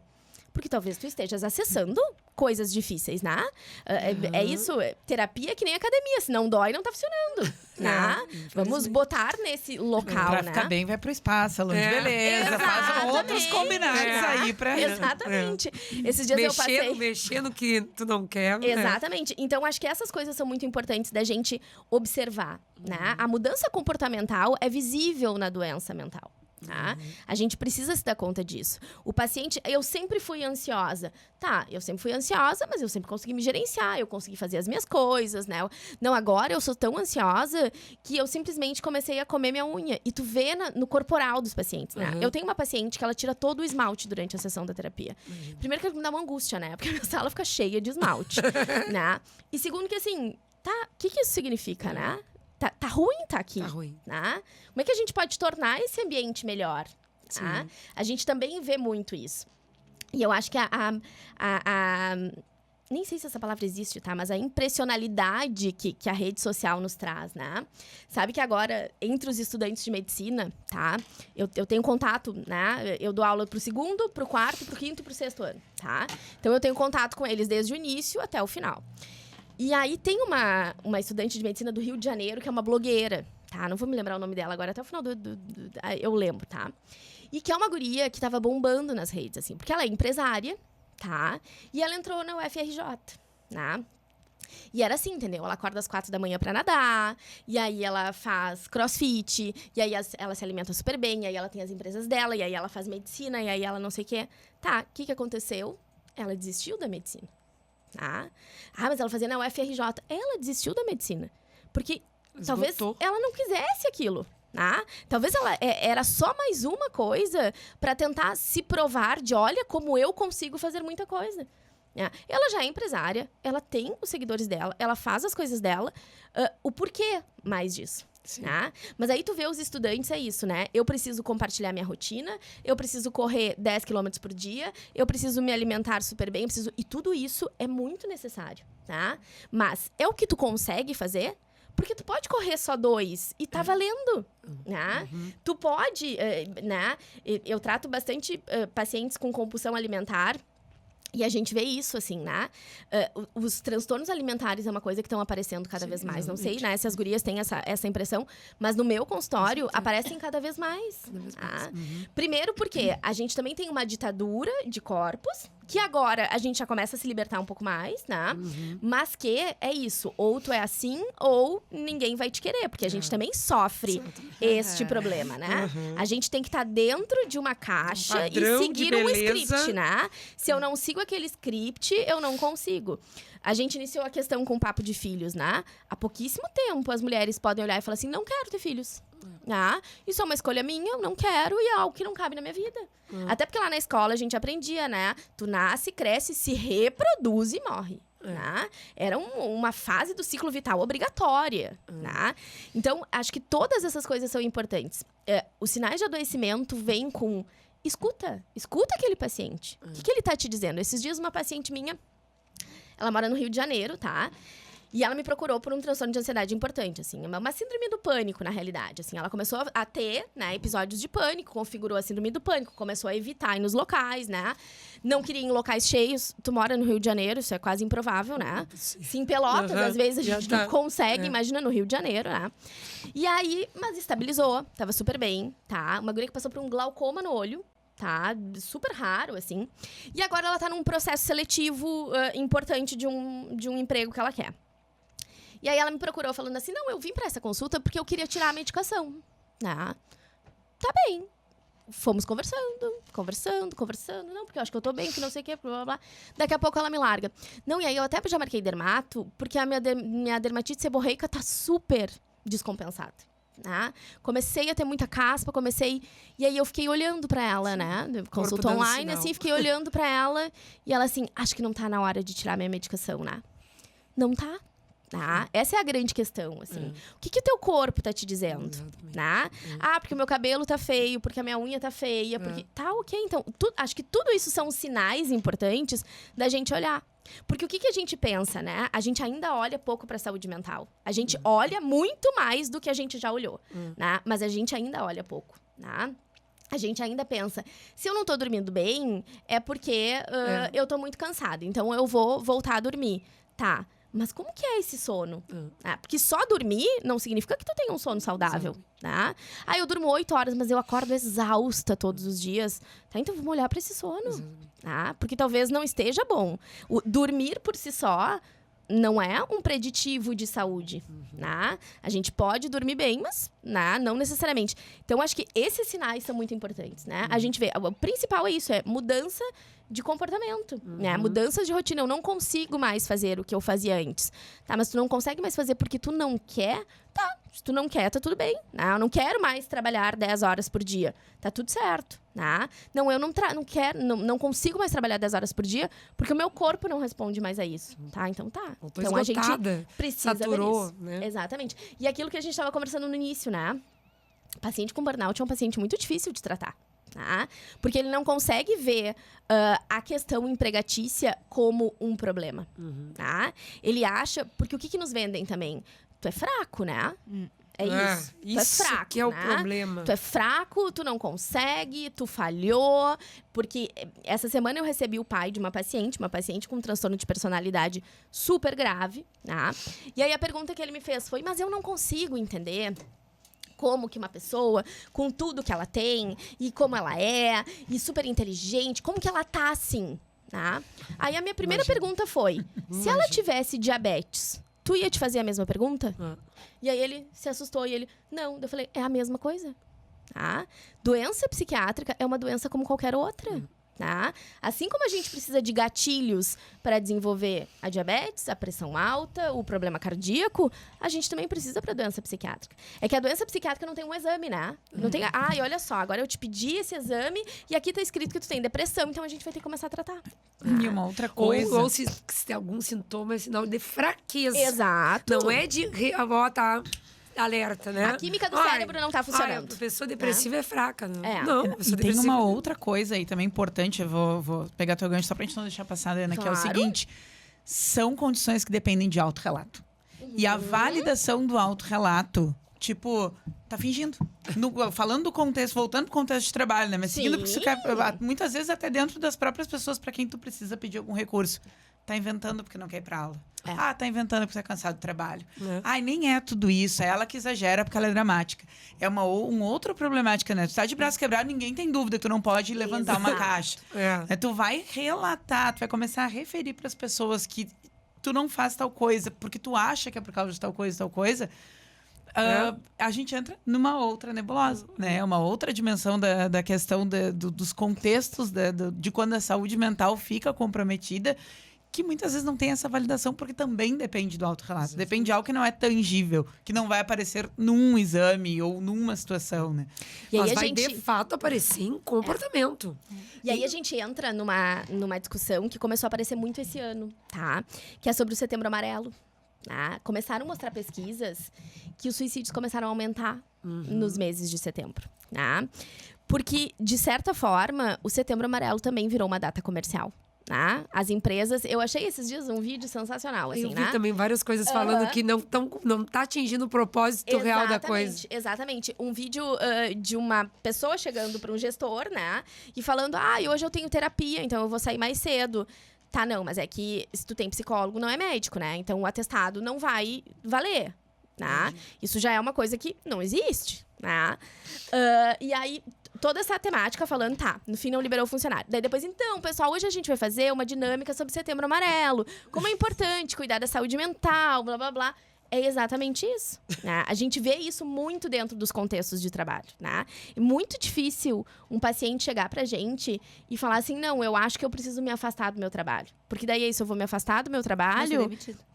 Eu vou ser demitido, né? Ou eu vou me afastar do meu trabalho. Que eu tô bobeando. Exatamente, né? E daí é isso, estou lá afastada do trabalho e a pessoa me viu no shopping, né? Olha lá, tá afastada por depressão e tá caminhando no shopping. Tá? A pessoa pode estar arrastada ali, se sentindo um lixo, um horror e fazer se ela ficar em casa é pior. Não, exato. E talvez tá fazendo aquilo até por um pedido dos familiares, né? Ou é isso, teu filho, entendeu? Né? Vamos lá, mãe, comigo no shopping. Tu pode estar morrendo, em algum momento tu vai fazer, né? Então a gente ainda tem muito isso. Dentro da dinâmica de trabalho é muito complicado a doença mental. Não é nem só no shopping, né? Porque hoje em dia não é o shopping que pega. É se tu postou uma foto em algum lugar. Sim. E aí todo mundo vai tirar um print, vai mandar pra alguém e dizer, olha como ela tá depressiva se ela tá no café. Olha como ela tá arrumada se ela foi viajar. É. Tipo assim, que doença que ela tem se ela tá fazendo essas coisas aqui, né? Então as redes sociais, elas também viraram centro de ataque. Tu já não sabe se tu vai postar alguma coisa, porque vão usar isso contra ti. Pra mostrar que tu tá tentando sair daquilo, ou se aquilo vai ser um julgamento pra dizer, viu? Não tem nada. E como eu tava falando antes, né? A questão da dopamina. A rede social é uma dopamina ambulante ali, né? É uma absorção muito rápida. Tu não tem nada pra fazer. Tu tá estressado, tu vai buscar o joguinho de celular. Tu vai buscar o Instagram pra ficar rolando teu dedo. E aquilo ali vai aliviar o teu cérebro. Essa oferta dopaminérgica que o celular te dá, não tem em outro lugar que vai ter. Isso torna a gente mais sensível à dopamina. A gente querer buscar isso mais, né? E aí, a rede social, ela te dá algo, uma aprovação social, que até deixa a gente mais antissocial, né? Porque a gente... rede social que faz a gente conviver menos com as pessoas, mas na nossa fantasia... Alguém curtiu, alguém comentou, a fulana lá apareceu. Isso nutre também, de uma forma dopaminérgica, a manutenção da gente de ficar na rede social. Né? E isso mantém a gente lá. Olha como eu sou valorizada aqui, olha como eu sou reconhecida aqui, olha como as pessoas se lembram de mim. Tipo, Tu precisa comprovar que tu é uma pessoa legal. No aniversário, por exemplo, Deus o livre alguém não marcar tua foto. Tipo, as pessoas esquecerem, não fazer uma declaração. Tu te sente extremamente abandonado, rejeitado pelas pessoas. Porque ninguém se lembrou do teu aniversário, não marcar uma foto ali contigo, sabe? Aquilo ali te destrói, porque ali pra ti é aprovação. Não importa se tu vai ter a festa no final do dia, não importa. Né? O importante é que as pessoas lembraram de ti. Exatamente. E aí volta a questão do pertencimento. Né? Tu tinha perguntado pra ela os sinais ali, eu sempre levo em consideração 3 sinais muito importantes pra gente começar essa avaliação, que é a alimentação, o sono e o sexo. Que são as coisas que a gente mais precisa para sobrevivência mesmo, sabe? Que são doses de libido ali, que libido não é só sexo, é libido de vida, da tua vontade de fazer as coisas. Sair da cama é ter libido, né?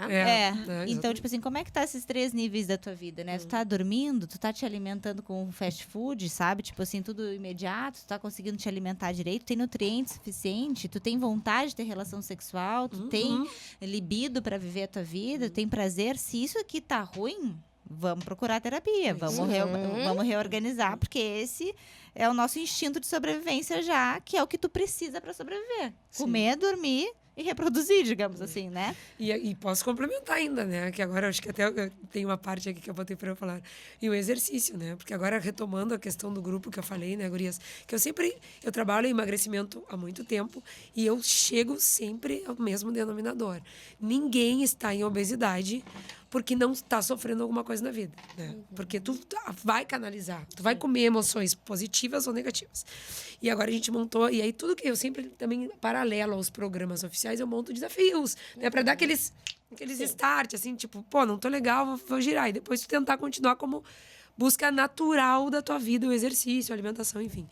Só que aí, agora eu fiz um compilado de tudo e montei um programa oficial. Só que nesse programa, o que eu trouxe, tá?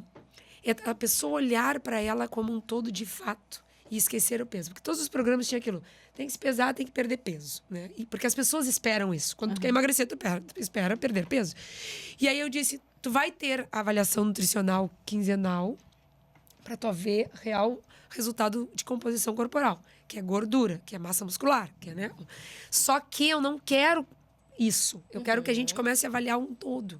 Por quê? Porque os sinais estão aí. Aí tem uma pesquisa, que as pesquisas estão mostrando que em 2035, daqui a 10 anos, tipo, de 10 anos para cá já aumentou obesidade e sobrepeso absurdamente. Sim. E daqui a 10 anos, em 2035, mais 50% da população vai estar em obesidade, não é sobrepeso. Hoje, 60% já está em sobrepeso. Então imagina assim, nós 4 aqui, 2 seremos obesas. Ou seja, é muito grave. E por que a obesidade existe? Porque tu come, né? Porque tu come coisas que não fazem parte de uma reeducação normal, saudável. Mas por que tu está comendo? Né? Ou porque, na verdade, para tu manter um peso saudável, além do sono, é multifatorial, né? É o sono, é estar bem emocionalmente, é tu ter uma vida menos estressante, é tu ter prazeres em outras coisas que não é o alimento, é tu fazer, sim, um balanço calórico negativo, que é o quê? Comer menos e gastar mais. Então, se isso tudo, alguma coisa não tá muito discrepante da realidade que era para ser, vai refletir. Então, quer dizer que, olha isso, né? Olha ao ponto que, da questão de avaliação de comportamento. Então, assim, aí tu vai lá, aí eu vou entrar na minha parte da comparação de rede social, né? E aí como é que eu estou? Como é que eu estou me avaliando? Estou sem energia? Estou sem libido? tô comendo tudo errado, tô dormindo mal, não tenho uma energia. Porque às vezes as pessoas chegam lá pra mulher e dizem assim, Bárbara, eu vim porque eu nem tô aqui. Tipo assim, como assim? Sabe? Às vezes é de manhã. Se isso é de noite, eu até digo assim, tá, mas tu teve toda uma bagagem diária. Se é às 8 horas da manhã, cara, tu acabou, teoricamente, de ter que ter dormido 8 horas e descansado. E aí tu não fez isso. Aí as temáticas e as estratégias que a gente vai trazer para esse programa é tu avaliar tudo na tua vida. Porque senão vai refletir. E aí vai chegar no sintoma grave, na doença crônica. Que aí, no meu caso, muito, chega metabólico. Diabético, hipertenso, inflamação, que nem eu falei no início. Mas vai chegar para vocês. Vai chegar numa depressão, vai chegar numa síndrome de burnout, vai chegar num pânico. Nem sabia dessa questão que a bipolaridade pode ser por essa... Né? Eu achei que a bipolaridade era uma coisa que já carrega geneticamente. Tu me trouxe uma surpresa bem interessante de saber. Mas por quê? Porque o comportamento tá errado. Então, quando eu vou lá e falo pro meu pessoal, assim, que chega para mim, eu odeio exercício, tá bem? Mas pelo menos tu deu o primeiro passo. Mas é a gente parar para avaliar o contexto da vida da pessoa. Porque senão ela vai dizer para mim, Roberto, eu faço tudo que tu manda, mas eu não tô tendo resultado nenhum, né? Mas também, tu tá com o teu cortisol nas alturas, porque tu não dorme, tu vive estressado. Tu tá com a tua serotonina baixa, porque tu tá sempre, né, não tá comendo coisas que inflamam, não tá comendo coisas que te geram esse prazer. Eu não tenho mais prazer na vida, nem sexual, nem social, nem nada. Como é que tu vai querer que as pessoas transformem? E aí que eu entro, gente, numa dificuldade extrema de tu conseguir modificar isso nas pessoas. E aí que eu acredito que, de fato, que daqui a 10 anos... mais 50% da população vão estar obesa. Porque não é só o fato de ela come, a demanda, o marketing, né? Obesogênico, por isso que está te tornando. Não, o fator vida da pessoa está difícil de ser modificado. E aí que eu quero que agora, a última parte, a gente entra em que marca a gente pode deixar, já que o podcast é Mulheres e Suas Marcas, né? Que marca a gente pode deixar, assim, para a gente tentar fazer com que a pessoa... Aí... complementando só antes disso, aí eu vou lá e olho que um medicamento é rápido para emagrecer, porque a fulana usou, porque uma cirurgia tá fácil e tu não tá entendendo que ela é sim uma ferramenta e não assim, eu vou ali fazer cirurgia bariátrica, vou fazer redução de estômago. Não, a gente tem grandes médicos hoje aqui em Pelotas, que eu tenho bastante contato, que vai muita gente pré e pós-cirurgia para mim. Tipo, é um tratamento que deve ser levado a sério, porque a pessoa já tá no auge de tudo, que já tentou tudo, que não deu, ou que tá com vários problemas de saúde associados. Se a tua cabeça não mudar, a cirurgia não vai fazer nada. Não vai fazer nada. A outra situação é tipo esses medicamentos. Meu Deus, tu compra na farmácia, sem uma prescrição médica. Que altera o teu humor consideravelmente. Consideravelmente. Aí tu tratou ali, pontual, naqueles 3 meses, sei lá, 1 ano pós-cirurgia, mas daqui a pouco, se a vida continua errada e tu não dorme bem, tu vai acordar sem energia, tu não vai fazer exercício físico, tu vai comer qualquer coisa, tu vai estar irritado tu não vai produzir, a falta de produção vai estar te comparando. E as redes sociais estão mostrando fulana que fez cirurgia bariátrica, que nem tem uma dessas cantoras, né, que fez cirurgia bariátrica, ela saiu do 8 para 80, né, que esses dias eu vi, é desesperador, o que é aquilo? Aí o medicamento que a pessoa usou, né, desde que eu não sou contra nada, tá? Nenhum tipo de medicamento para tratar a obesidade doença e os transtornos e comorbidades associados a ela. Só que tratamento. E não situações superficiais que eu tô incomodada com 5 quilos ou com a minha gordurinha no abdômen pós-gestação. E aí tá virando porque eu tô vendo na rede social. A mãe que saiu de uma gestação e agora ela já tá com o corpinho sarado. Aí que é blogueira junto, ela vendeu uma coisa que não é real, né? Porque aí ela bota ali que ela fez uma massagem, que ela fez não sei o que lá, e não sei o que lá, não sei o que lá. Aí tu vai dizer assim, então eu vou conseguir fazer. Só que a tua vida não é assim, tu não está desse jeito, e aquilo que ela tá vendendo, olha, não vou afirmar, mas 50% não é dessa forma. E aí tu tá comprando uma coisa que às vezes tu tá frustrada contigo, com a tua carreira, com o teu corpo, com o teu jeito de ser, comprando coisas que as pessoas mostram que nem elas conseguem fazer, mas que elas precisam vender, porque elas são blogueiras, porque elas estão vendendo uma marca, porque elas estão vendendo um produto. E aí tu vai começar a querer usar aquilo pra ti, não dá certo. E aí tu causa mais danos da saúde, né? E não soluciona o teu problema e te causa outros problemas. E aí, na minha área falando, tu não consegue emagrecer, daqui a pouco tu entra no efeito rebote, tu vai tirar um problema de saúde mental gravíssimo. Tu tá num esgotamento físico, tu não chega ali, tu não vai malhar com prazer, tu não vai escolher comer com prazer, porque tá num ciclo vicioso, não sei se vicioso. Mas é que daí, olha só, deixa eu trazer uma coisa pra gente pensar também, né? Talvez a diferença que a gente tenha hoje, em 2024, de lá 1994, é acesso. Tá? Porque coisas milagrosas sempre foram vendidas. Quando eu tava falando, eu tava me lembrando... Lembra aqueles gel redutores de celulites? Sim. Né?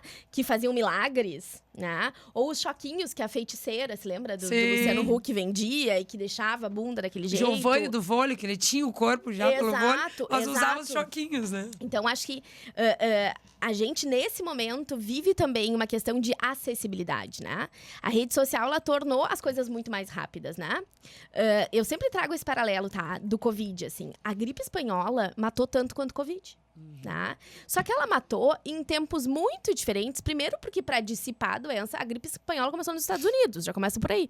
Tá? Ela não começou na Espanha. Tá? Então, mas para tu dissipar a doença, tu tinha que pegar um navio, atravessar todo o oceano, ir para a Europa, né? Da mesma forma que a gente não tem noção da magnitude disso porque não tinha informação. Tá? O Covid, ele fez assim, porque a informação é a jato. Né? Se estourarem uma bomba lá na China, em 5 minutos a gente tá sabendo aqui. Tá? Então, eu acho que também tem muito disso, assim. A gente precisa... a rede social trouxe isso pra gente, né? Ela trouxe essa questão da gente visualizar mais, da gente ter mais acesso, da gente ter mais contato. Tá? E isso faz com que a gente se compare mais. A gente queira pertencer a esses grupos de formas, né, mais impactantes, assim, né? Eu tenho uma paciente, ela tem transtorno afetivo bipolar, tá? Ela teve uma questão importante ano passado e ela vai se formar agora, tá? E aí ela olha e fala assim, eu nunca vou conseguir ser esse profissional. Porque a pessoa olha lá, a pessoa tá fazendo isso, isso e isso. E aí eu sempre pergunto assim, tá, mas tu já tá nessa etapa da tua vida? Tá? Tu já tá, tu já passou por isso? Não. Tá, então como que tu sabe que tu não vai conseguir fazer? Né? Tu tá olhando numa rede social, ninguém aqui mostra coisas ruins na rede social. Óbvio. Né? Ninguém mostra. E ok, a gente não quer ver coisa ruim. Realmente, eu também não quero abrir minha rede social e ver desgraça. Né? Eu quero ver coisa bonita mesmo. Mas então, assim, a gente entra numa questão de eu não consigo ser aquilo ali, então eu sou ruim, tá? Eu acho que a principal marca, já respondendo a tua pergunta, é o que eu consigo ser? Tá? Acho que isto é uma coisa muito importante. Eu tenho uma paciente, gurias, que é talvez uma das minhas pacientes mais antigas, tá? Eu acho que ela tá há 6 anos comigo em terapia. E no início ela me procurou quando ela estava finalizando a residência de clínica, tá? E ela estava acima do peso, né? Ela vinha com todas essas questões. E aí, naquele momento, a gente trabalhou redução de danos. Né? Tu tá numa residência em que toma todo o teu tempo, que não sei o quê. Tu consegue 2 vezes por semana na academia? Ok. Então é isso que a gente vai fazer. Tá? Tu consegue te alimentar direito 3 vezes na semana? Tá bem. Então é isso que a gente vai fazer. Claro, ela acabou e aí ela foi indo... Hoje ela brinca, assim, né? A minha vida é regida por uma equipe multidisciplinar. Eu tenho a minha endócrina, eu tenho a minha nutricionista, eu tenho a minha terapia, né? Eu tenho isso, claro, ela é uma paciente que tem condições de fazer isso. A gente também tem que trazer acessibilidade aqui, né? Ela é uma paciente que tem condições. E aí, olha que interessante, tá? E ela é uma paciente que, neste meio do caminho, a gente diagnosticou compulsão alimentar, né? Tratamos, ela tá bem, ela faz esse acompanhamento. E aí, agora, ela vai casar em novembro e ela tá terminando o mestrado, tá? E aí, ela falando isso, assim, se fosse em outras épocas, eu ia estar me chicoteando. Mas eu entendi que eu preciso acabar o mestrado. Então, eu deixei o casamento de lado e essa semana eu comi. Tá? Por quê? Porque ela entendeu que tá bem. Neste momento, é o que tu tá conseguindo fazer. Tá? Ela fala, eu não comi desenfreadamente, não é a minha compulsão, tá? Mas eu me dei conta, eu não consegui ir pra academia, eu não comi, porque eu preciso finalizar o mestrado até tal dia. Né? E eu preciso fazer isso. Isso é a contramão da rede social. Porque ela vai achar alguém que é mestranda, que tem filho, que faz polo aquático, que tá em férias na Disney. Tá... Vai achar. Ainda conseguiu mandar o trabalho, o projeto de doutorado. Mas aí, entende? Mas aí a importância do tratamento. Exatamente. Porque essa paciente hoje ela consegue parar e falar, porque se fosse há 2 anos atrás, né, eu já estou falhando. Eu tô falhando um horror, porque eu preciso dar conta do meu casamento. E ela é extremamente controladora, tá? E ela fala assim, eu terceirizei o casamento pro meu noivo, nesse momento é ele que tá vendo, eu não vou ver, depois de tal dia eu vou ver. Essa é a importância também da gente tratar. Né? Essa é a importância da gente tratar e entender o que eu consigo fazer. É exatamente a prioridade, né? Eu acho que uma marca muito que eu gostaria de trazer, no meu ponto de vista, que vai, né? Vai concomitar com o que vocês vão responder, que é o autoconhecimento. Exato. Né? Que até é a primeira fase do meu programa agora, de fato, assim. Porque se eu não me conhecer, né? Não souber que eu quero chegar daqui a aqui e ver o que eu vou botar nesse meu caminho, e aí porque eu tô olhando o fulano aqui, não, eu não tenho que olhar o fulano, eu quero a Roberta. O que a Roberta quer daqui a 3 meses, 1 ano, daqui a uma semana, tá? Então, eu acho que é isso, assim. Eu acho que minha marca nesse podcast hoje é as pessoas pararem para refletir quem é o seu eu, o que eu quero para mim, o que eu quero ter, o que eu quero ser. Para, a partir disso, seja me inspirar em alguém na minha rede social, seja de procurar profissionais que vão me ajudar nisso, para eu trilhar um caminho, para eu trilhar, eu quero um mestrado, como é que eu vou fazer nessa minha vida? Bom, então vamos dizer não para isso, vamos dizer sim para isso, vamos diminuir o exercício de 3 para 2, vamos conversar com a tua nutri para ver que horário que tu tá mais ansiosa. Para saber, assim, o que a Roberta é hoje, onde é que a Roberta quer chegar e que prazo, o que ela quer, né? Casar, quer daqui a 3 anos viajar para Disney, quer ter uma vida bem sucedida, não sei. Mas o que eu quero para mim? Para, a partir disso, sim, a rede social ela vai me trazer coisas. Mas que eu consiga ver e me inspirar em coisas que vão me ajudar e não me comparar em coisas que vão me frustrar. E aí eu vou rodopiar e não vou caminhar em linha reta em direção ao meu próximo, da minha melhor versão, que a gente chama. Então, a minha marca que eu deixo é essa. Eu acho que todo mundo, para tudo que é objetivo na vida, é eu me autoconhecer. E às vezes eu não sei me autoconhecer sozinha, às vezes eu preciso de ajuda, né? De profissionais, principalmente da terapia, né? Geralmente a gente não sabe, né? Já foi ensinado a fazer isso na vida, né? Então, e a gente que estudou isso e tem toda a teoria não sabe, né? Não consegue sozinho isso? Às vezes eu tô lá na minha terapia e fico pensando assim, meu Deus, né? Se fosse uma paciente minha falando, entendeu? Eu já ia dar no meio dela e sou eu aqui falando, né? Tem uma expressão que eu uso na minha terapia, eu, paciente, que eu digo assim, eu tenho certeza que essa resposta tá numa folha colada aqui nas minhas costas, que tá todo mundo vendo, menos eu. E aí eu debocho, eu digo, me diz o que tá escrito aqui. Aí ela me dá uma risadinha e diz, porque eu tenho certeza, tá aqui, entende? Eu não vou ver sozinha, e mesmo que eu olhar por um espelho, vai ser o reflexo e não vai ser a coisa que é, né? Mas e aí, é isso, eu acho que tu falou da tua marca, o que eu deixaria minha marca hoje aqui sobre autoconhecimento. Acho que a marca que eu quero que vocês digam é tipo, como vocês querem deixar os ouvintes, né? Resumindo isso que a gente trouxe agora aqui, né? Então eu diria isso: te autoconhece, pede ajuda para te aprender a te autoconhecer, para te saber onde que tu quer chegar, o que é a tua melhor versão, né? Se existe ela, se tu quer, se tu ainda não tá nela realmente, e que caminho tu trilhar para isso para ti. Vai te inspirar? Te inspira. A vida é de inspirações. Só que te inspirar não é te comparar para te frustrar e te esgotar e tu ficar naquele ciclinho teu ali, não conseguir ir para frente. Eu tenho 3 pontos aqui, né? Eu acho que o autoconhecimento é o primeiro, a autorresponsabilidade é o segundo e a autocompaixão é o terceiro. Se saber tudo resolvesse, a gente estava bem.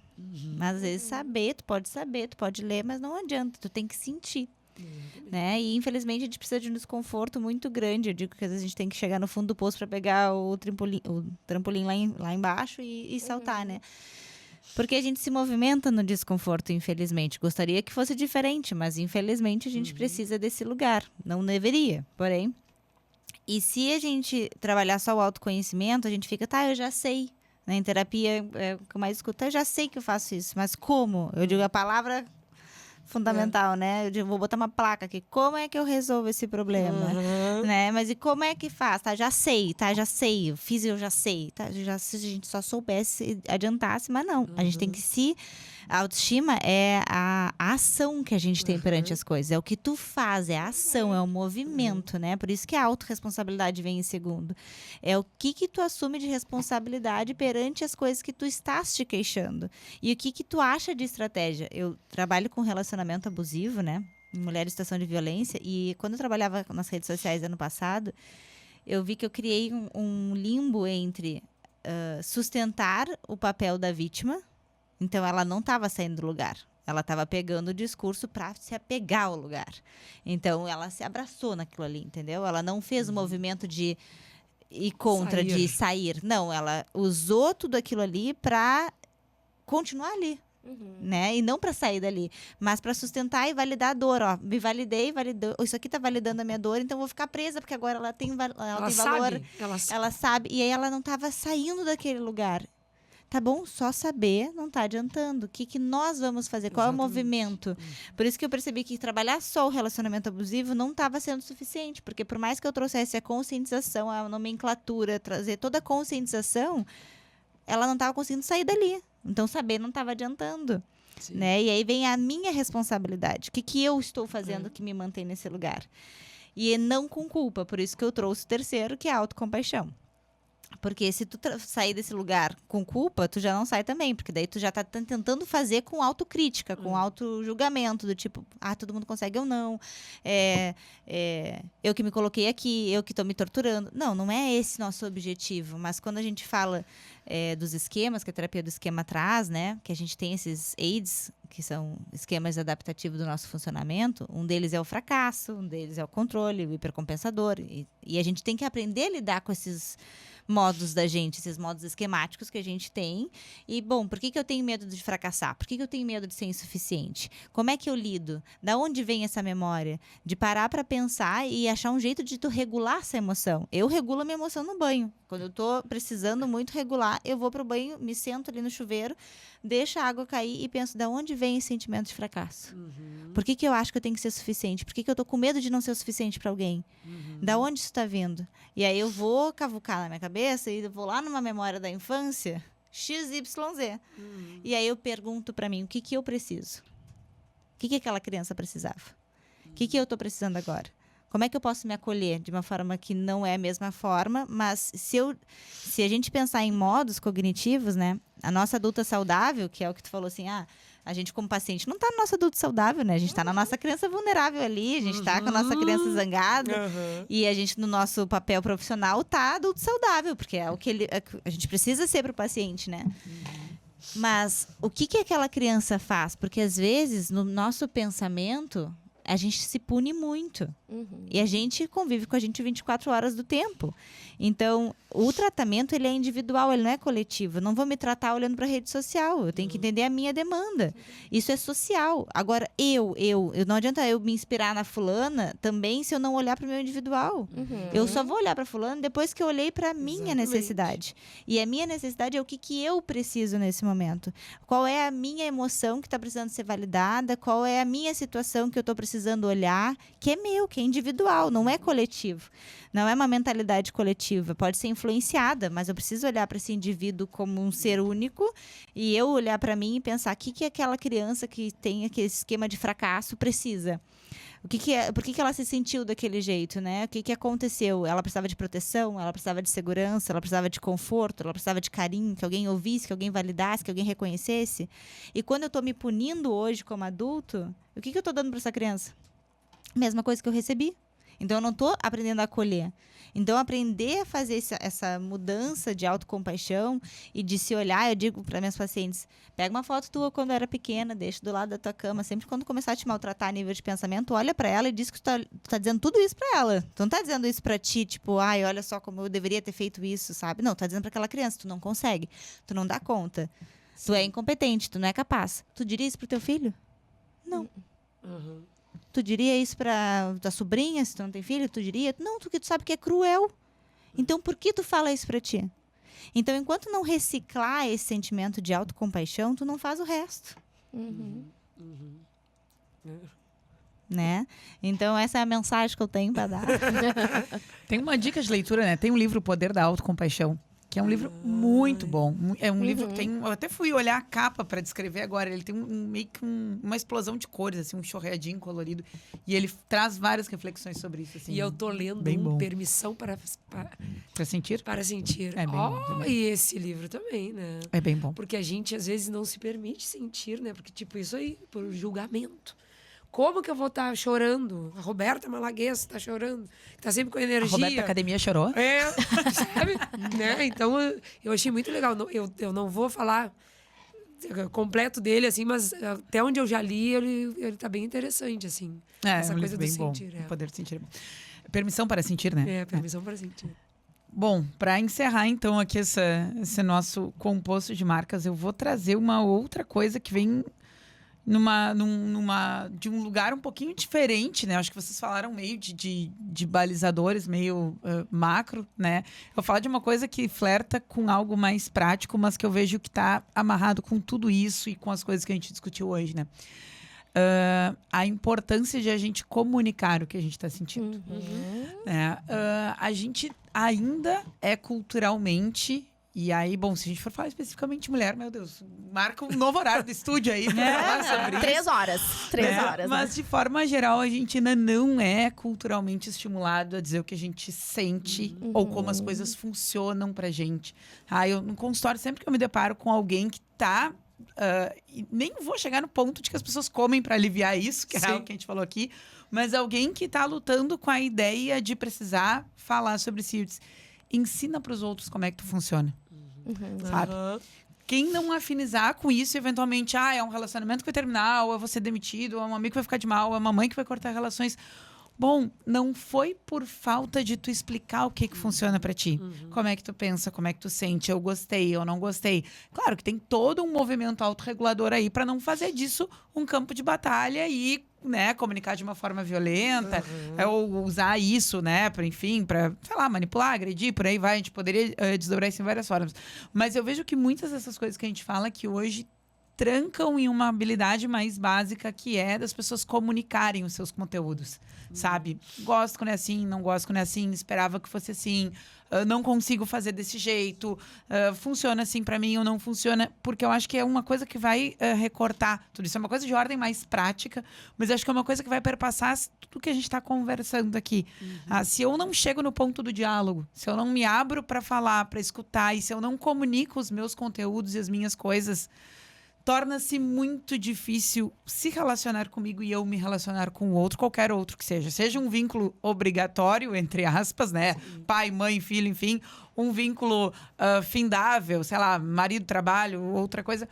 Mas acho que torna muito mais difícil se eu não vou para esse movimento de comunicar. E muitas vezes, quando eu não consigo comunicar, eu vou comer, eu vou dormir, eu vou gastar, eu vou fazer um uso abusivo de medicação. Eu vou engolir. Vai para algum lugar. Esta coisa não comunicada vai para algum lugar, sabe? Então, acho que isso é uma das coisas que contribui um pouco para quem nos escuta e parou para fazer essa reflexão que a gente está trazendo aqui. Legal. Guria, só para resumir, eu acho que a gente tem 3 minutos e concluir, né? O meu programa, esses são os 3 As. Que é o autoconhecimento, o amadurecimento e a ação. Agora tu falou assim, que tipo, eu salientei o autoconhecimento, porque eu acho que antes de tu amadurecer as estratégias que tu vai usar na tua vida, o que tu vai encaixar nesse caminho que eu falei para chegar na ação, bom, a partir de agora eu vou fazer isso, eu usei muito autoconhecimento, porque eu acho que falta muito isso nas pessoas. Mas eu tentei trazer isso para elas e trago isso o tempo inteiro, entre linhas ali, para todos os alunos. Claro que nesse programa eu trouxe um pouco mais vivo, assim, porque a gente vai dividir em fases, mas porque eu trouxe dessa forma, assim, tipo, eu me autoconheço, a partir do que eu entendi de mim, eu vou tentar as estratégias, ver que profissional vai me ajudar, ver o que eu vou fazer, e aí, bom, agora tá organizado, eu consigo gestar meu tempo, tá encaixadinho, aí é hora de agir com mais propriedade. Então, eu achei legal porque tu resumiu o meu programa, assim, vendeu a próxima edição. Mas, assim, e eu acho isso porque ele é para emagrecer, mas eu acho que esse é um programa que podia ser pra vida, né? Porque vai refletir no eu melhorar, qualidade de vida, né? menos, isso, aquilo, mas ele é pra vida, né? Não adianta eu querer... Eu por muito tempo pensei no mestrado, porque um monte de gente dizia assim, Robertinha, tu fala um monte, tu estuda, como é que tu não fez mestrado? Aí eu comecei a... mas isso é pra que eu vou fazer mestrado? Né? Aí eu várias vezes pensava assim, eu vou fazer. Aí dava uns passos pra fazer e pensava, mas isso é pro meu ego profissional, pro meu ego pessoal. Tipo, Roberto é mestre. Então, mas eu tô aqui com um podcast que tá muito legal, que eu não preciso ser mestre. Porque eu fiz várias capacitações, várias especializações na minha área, e eu leio muito e eu tento pra trazer isso. Então, eu preciso do mestrado, né? Então, eu acho isso, assim, a gente se autoconhecer pra que tu quer, né? O que tu quer? E aí, pra depois tu amadurecer, E aí, bom, agora é hora de agir. E aí eu amadureci muito isso, assim, tipo, muitas vezes eu queria o mestrado para tipo isso. Como é que eu vou ter um podcast? Como é que eu vou dar uma palestra? Será que eu não sou convidada para dar uma palestra mais propriedade, ou um curso, ou isso, aquilo, porque eu não tenho mestrado? Eu digo, tá, mas eu quero?